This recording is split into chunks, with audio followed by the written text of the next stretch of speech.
보통 성령의 역사라고 얘기하는 것들, 어떤 신비 현상 혹은 4차원적인 체험을 하는 거, 이것을 성령으로 얘기할 때가 많은데 그것이 성경에서 말하고 있는 성령의 본질이 아닙니다.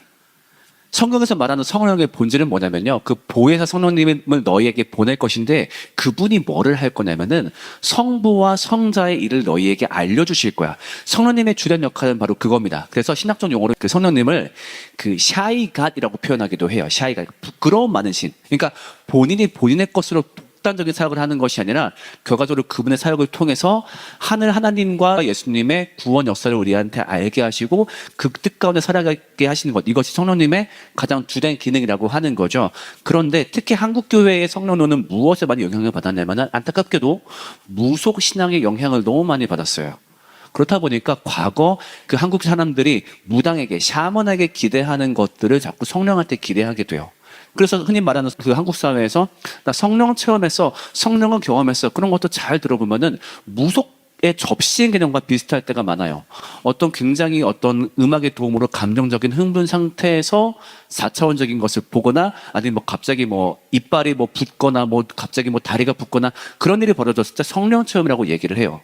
자, 근데 그럼 그런 것들이 다 가짜냐? 아니요. 그 중에 진짜로 성령님이 하신 것이 있을 수도 있죠. 그런데 사실 이렇게 돼야 돼요. 그러니까 그게 진짜로 치자. 근데 뭔 상관?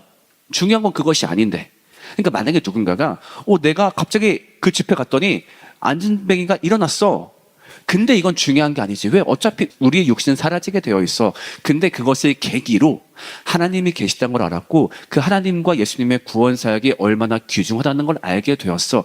여기까지 이어진다면 그 성령 체험은 진짜가 맞아요. 그런데 거기서 멈춘 것이 아니라 그러므로 성령 받아라. 그럼 어떻게 돼? 다리가 붙을 것이고 집안에 복 받을 것이고 그 다음에 같은 년될 것이고 이렇게 하는 경우 태반이 가짜인 경우가 많아요. 그리고 저는 실제로 가짜 사역을 정말로 많이 경험했어요. 왜냐하면 어렸을 때 그런 환경 가운데 있었거든요.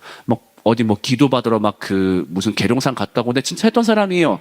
정말 나중에 분석해봤어요. 그 중에 뻥친 경우도 상당히 많아요. 그럼 왜 뻥을 쳤을까요?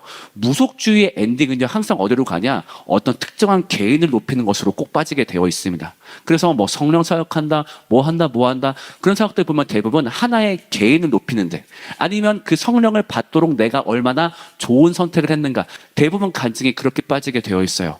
근데 그런 의심하는 것 당연합니다. 그것은 성령의 사역의 본질이 아니기 때문이죠. 성령 사역의 본질은 무엇입니까? 성부와 성자 하나님의 구원 사역을 알게 하는 것, 감동하는 것, 그 뜻대로 살아가게 하는 것, 그것이 바로 성령의 본질입니다.